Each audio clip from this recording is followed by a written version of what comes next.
हम लागू दो चरण को, धनिये न छोड़ाइए छिन।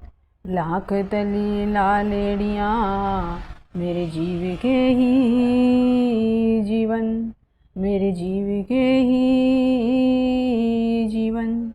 इन पाँव तले पड़ी रहूं, धनी नजर खोलो बातुन। पलने वालू निरखु नेत्रे मेरे जीव के ही जीवन, मेरे जीव के ही जीवन। धाम धनी अक्षरातीत श्री राज महाराज जी के चरणों में, श्री सतगुरु महाराज जी के चरणों में, व समस्त सुंदर साथ व श्रोतागण के चरणों में मेरा सप्रेम प्रणाम। देखिए इस वाणी की चौपाई है। ए नूर आगे थे आया, ए नूर आगे थे आया, अक्सर ठोर के पार। ए सब जाहिर कर चलिया, आया निज दरबार। तो अब इस चौपाई में महाराज जी क्या बताना चाह रहे हैं, इस वाणी का महत्व दर्शा रहे हैं कि इस वाणी का महत्व कितना है और ये कहाँ से आई है। कहाँ से आई है? यानी अक्षर ठोर के पार, जो अक्षर ब्रह्म है उससे भी परे। और आकर इसने क्या किया, ये सब जाहिर कर चलिया, आया निज दरबार। सब कुछ जाहिर कर फिर ये अपने निज दरबार में पहुंच गया ये प्रकाश। अब ये विचारणीय है कि सब कुछ जाहिर क्या किया। अब इस वाणी के अंदर सब कुछ, वेदों का, शास्त्रों का, कुरान का, बाइबिल का, सब धर्म ग्रंथों में जो साक्षी दी गई है उस परमात्मा की, उस परम धाम की, उन सब की वास्तविकता इस वाणी के अंदर है। सब कुछ खुलासा कर दिया। जो अब तक उस परमात्मा का इंतजार कर रहे थे, भविष्यवाणी की गई थी, उन सब की वास्तविकता इस वाणी के अंदर निहित है। जो वेद खुद जो आदि नारायण है उनके मुख से प्रकट हुए हैं, तो उन वेदों में भी जो परमात्मा की साक्षी दी गई है, उस साक्षी का खुलासा इस वाणी के अंदर है। अब सबसे पहले देखते हैं वेद या उपनिषद है जो हमारी। तो उपनिषद के जो महाराज जी ने वर्णन किया है इसके अंतर्गत कि जो 5 मंत्र विशेष हैं, जो श्लोक हैं, वे कहाँ के हैं, उनका अर्थ क्या है। तो सबसे पहले कौन सा है इसमें? सबसे पहले इस एक मंत्र है वेद का, क्या कहा है कि अहम ब्रह्म अस्मि, मैं ही ब्रह्म हूं। तो अब सोचने वाली बात है कि यहां पर ब्रह्म कौन हो गया, यहां तो सब मिटने वाला है। अहम ब्रह्म अस्मि तत्त्व असि, अयम आत्मा ब्रह्म, यह आत्मा ही ब्रह्म है। सर्व खलविद ब्रह्म। ये श्लोक क्या दिखा रहे हैं, यानी उस परमात्मा की वास्तविकता को दिखाना चाह रहे हैं कि वो परमात्मा क्या है। अब ये देखना है कि दूसरी जगह क्या कहा गया है वेदों में, इस संसार को क्या बताया गया है, बंझा पुत्र, खरगोश का सींग, आकाश का फूल और मर्ग तृष्णा। तो इनका क्या मतलब है, जैसे खरगोश के सींग नहीं होते लेकिन भासते हैं, उसके कान ही सींग की तरह भासते हैं। बांझ स्त्री के अपना पुत्र नहीं होता, लेकिन जिसको लाड़ प्यार करते हो पुत्र की भांति प्रतीत होता, लेकिन अपना नहीं होता, वास्तविक नहीं होता। इसी तरह से आकाश का फूल का, यानी आकाश में जो बादल हैं वे फूलों जैसी आकृति धारण करते हैं, तो उनको एक वास्तविक समझा जाता है, लेकिन वास्तविक होते नहीं। इसी तरह से जो हिरन है रेत में दौड़ता है, तो उसको वो रेत ही पानी जैसी लगती है, लेकिन वो पानी नहीं होता, उससे उसकी प्यास नहीं बुझती। तो दोनों चीज ये विपरीत हो रही है। एक तरफ इसमें कह रहे हैं कि सर्व खिलवंत ब्रह्म, यानी सब में ब्रह्म है। अब दूसरी जगह क्या कह रहे हैं कि ये तो एक भ्रम की तरह भांति हो रहा है, मिथ्या है। जो भी उदाहरण दिए कि खरगोश का सींग है, जो नहीं है, भास रहा है। अब इन सब के वास्तविकता, इन सब का खुलासा, इन सब के अंदर की वास्तविकता इस वाणी के अंदर, क्योंकि ये वाणी साक्षात परमात्मा के द्वारा ही अवतरित हुई है, परमात्मा के ही मुख से प्रकट की गई है। यहां संसार की वाणी नहीं है। इसके अंदर ही बताया गया है कि जो अहम ब्रह्म अस्मि कहा गया है, सर्वखंडित ब्रह्म कहा गया है, ये श्लोक जो है, ये मंत्र जो है, ये उस परम धाम के लिए है।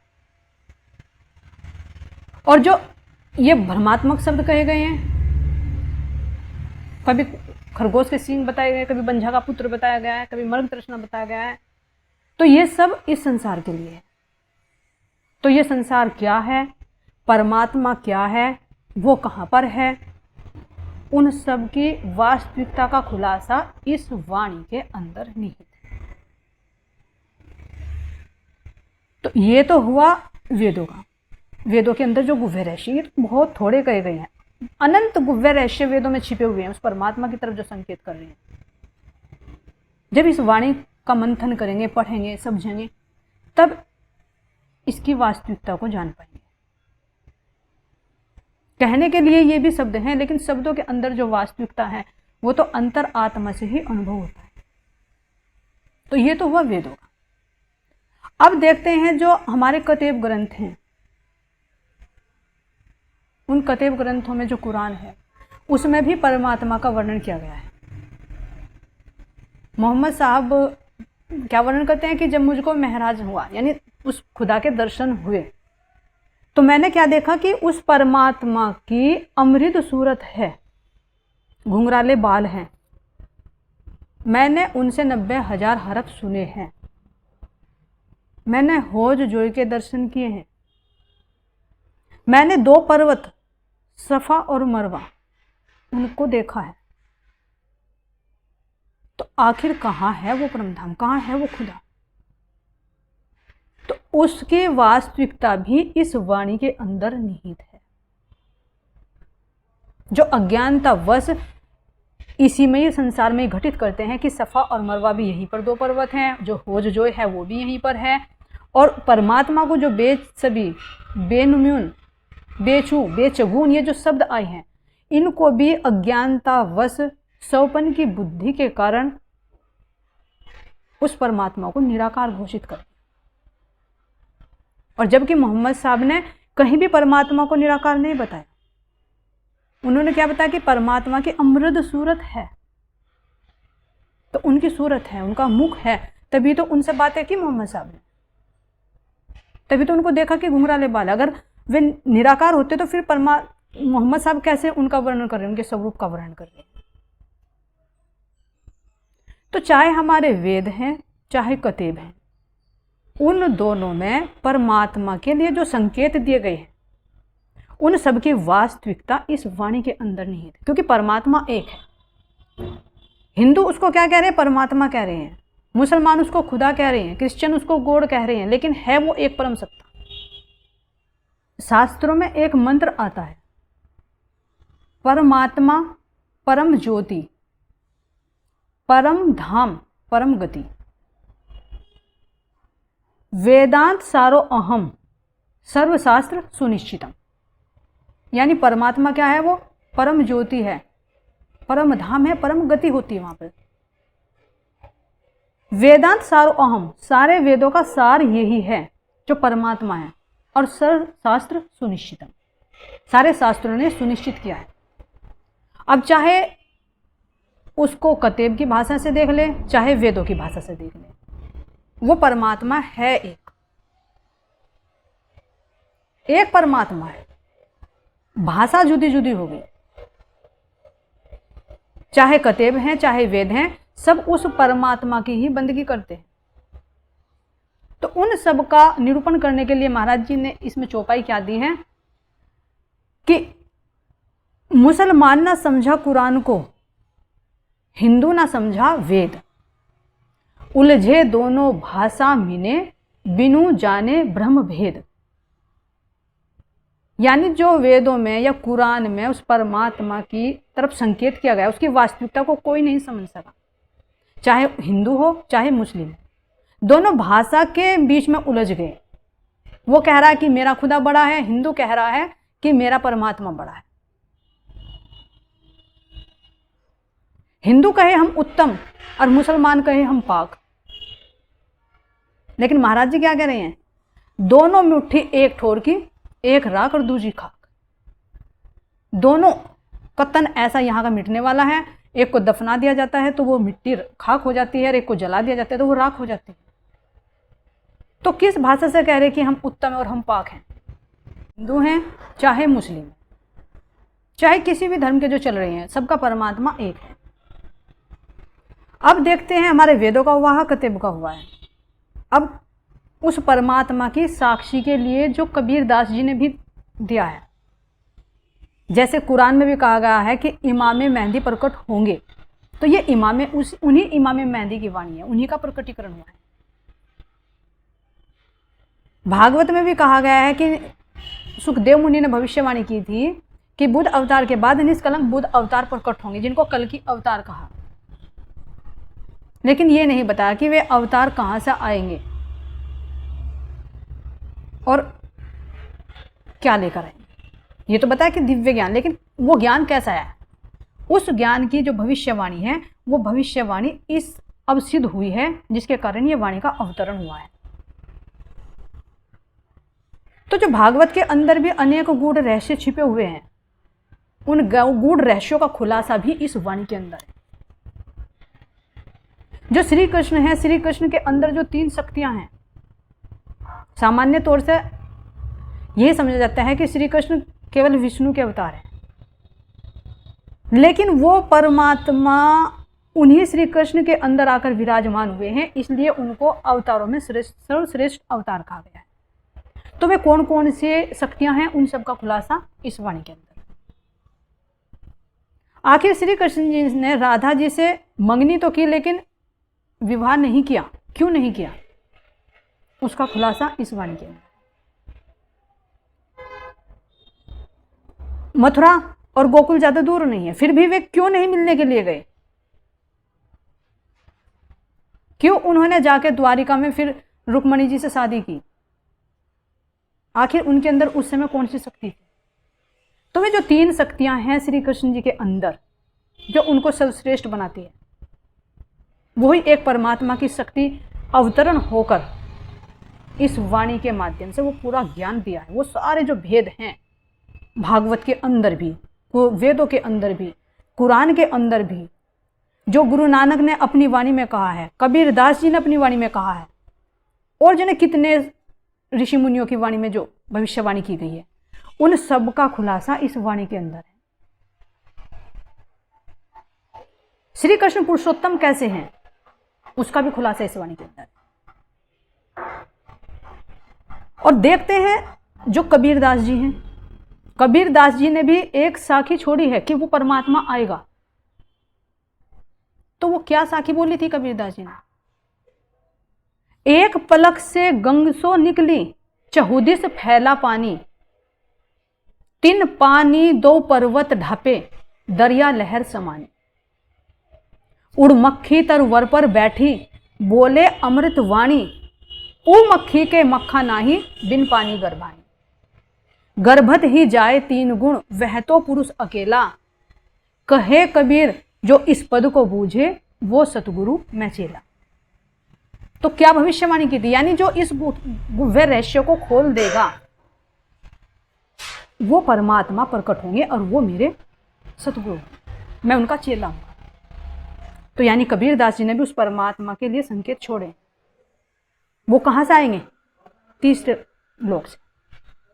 जो कहा कि हद, कबीर दास जी खुद कह रहे हैं कि हद हद में सब कोई गया, बेहद गया ना कोई, और हद बेहद के बीच में रहा कबीरा सोई।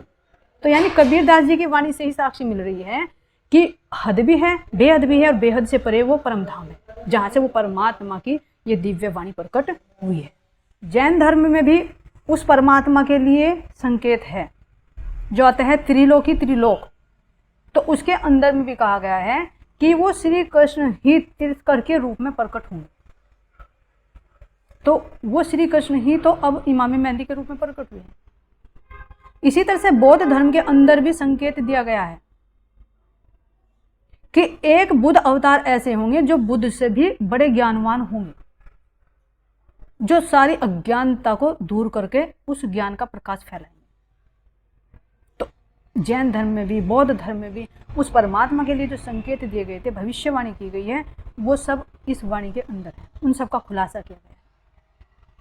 ईसा मसीह भी तब जब कह के गए थे कि मुझे आज सलीब पर चढ़ाया जा रहा है, लेकिन मैं एक दिन खुद प्रकट होऊंगा, तो वे भी परमात्मा के साथ में ही प्रकट हुए हैं।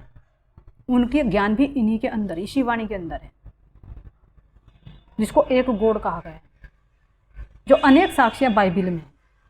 अगर उन सब साक्ष्यों को देंगे तो बहुत लंबा समय लगता है, लेकिन जब इसके अंदर उतरेंगे तो उन सब का वास्तविकता का पता चल जाएगा। तो चाहे नानक की वाणी को ले ले, चाहे कबीरदास जी की वाणी को ले ले, चाहे श्रीमद् भागवत को ले ले, चाहे कुरान को, वेदों को, या और भी जो शिव जी ने और श्रीमद् भागवत के अंदर, पुराण संहिता में, महेश्वर तंत्र में, जो इनके अंदर अनेक साक्ष्यां लिखी गई है कि वो परमात्मा प्रकट होगा।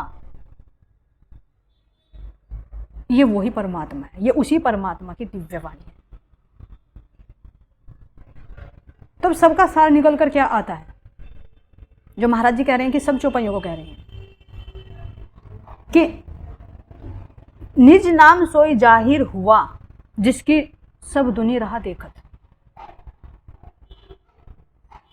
मुक्त देसी ब्रह्मांड को आय ब्रह्म आत्म से। यानी वो परमात्मा पूरे जीवों को मुक्ति देने के लिए प्रकट हो चुके हैं, जिसकी सब दुनिया राह देख रही थी। जो वेद शास्त्रों में, कुरान में, सब ग्रंथों में उस परमात्मा के लिए भविष्यवाणी की गई थी, तो वो परमात्मा अब स्वयं प्रकट होकर श्री प्राणनाथ जी के रूप में इस वाणी को जाहिर किया है और सबके लिए मुक्ति के द्वार खोल दिए। तो सबका सार निकल कर के आया, निज नाम पढ़ा तिन सब पढ़ा, सम मंत्रन का भेद, बिना तारतम खाली गया, पढ़ पढ़ चारों वेद। यानी अगर चारों वेद कतेब सब पढ़े, लेकिन अगर ये वाणी नहीं पढ़ी तो सब व्यर्थ गया। क्यों गया? क्योंकि वे तो केवल उनमें तो साक्षियां हैं परमात्मा की, एक संकेत है, लेकिन अगर संकेत को ही पकड़े रहे, वास्तविकता तक नहीं पहुंचे, तो सब व्यर्थ गया। मान लो अगर मैं संकेत कर रही हूं उधर को, और संकेत पर ही ध्यान रहा, उस पॉइंट पर ध्यान न रहा जिसकी तरफ को संकेत कर रही हूं, तो क्या लक्ष्य की प्राप्ति होगी? नहीं होगी। तो इन सब ग्रंथों ने तो उस परमात्मा की तरफ को एक ही संकेत दिया है, और संकेत को पकड़कर उस लक्ष्य को पकड़ेंगे तो उस लक्ष्य की प्राप्ति इस वाणी के माध्यम से होगी। तो सबका सार निकल कर आता है कि ये सब सारों का सार है, ये तारतम वाणी है जो अज्ञानता से पार उतारती है। ये कुलजम स्वरूप है, यानी जो सब शास्त्रों का सार अपने अंदर समाहित किए हुए है। ये स्वरूप साहेब है, यानी उस परमात्मा, उस साहेब, उस श्री कृष्ण जी का ये स्वरूप है। इसी के माध्यम से उस परमात्मा का साक्षात्कार हो सकता है, जब अंतर हृदय से, सच्ची पुकार से हम इस वाणी को अंतर हृदय से आत्मसात करेंगे, तो वो परमात्मा खुद इस विनती को सुनकर अपना स्वरूप सामने प्रकट करेंगे। तो इस वाणी के बारे में जितना भी कहा जाए बहुत कम है। जब इस सागर में जो गोते लगाएगा उसको ही पता चलेगा कि इसका स्वाद क्या है। लेकिन बड़े दुख की बात है कि जो जिसके पास नहीं है, जो निजानंद संप्रदाय से, श्री कृष्ण प्रणामी धर्म से नहीं जुड़ा, तो बात दूसरी है। लेकिन कुछ हमारे ऐसे भी सुंदर साथ हैं जो वाणी को महत्व ही नहीं दे रहे। क्या कह रहे हैं कि बस सेवा पूजा कर ली, मंत्र का जाप कर लिया और हो गया पार। अगर मंत्र से ही और सेवा पूजा से ही वो परमात्मा मिलता, तो फिर ये 18,758 चौपाइयां अवतरित होने का क्या मकसद है? तो जब तक हम इस वाणी को नहीं पढ़ेंगे, इसको नहीं समझेंगे, तब तक हम उस परमात्मा का पूर्ण रूप से रस नहीं ले पाएंगे। अगर किसी सुंदर साथ के पास है भी, तो वो भी क्या करता है, फॉर्मेलिटी के लिए 5 चौपाई रोज प्रतिदिन लगा लेता है। तो क्या उससे कुछ हासिल होने वाला है? जब तक अगर 5 चौपाइयों को भी हम ना समझें, तो जब नहीं समझेंगे तो उसको आत्मसात कैसे करेंगे? तो मेरी यही विनती सब सुंदर साथ से और सब श्रोतागण से कि ये दिव्य वाणी जो आज प्रकट हुई है, हमारा सौभाग्य है, आज हमें मानव तन मिला है और हमारे सामने ये वाणी है। तो सबसे विनती करती हूँ कि इस वाणी को पढ़े, पढ़ाएं और आत्मसात करके इस पर अपना चलन बनाएं। प्रणाम।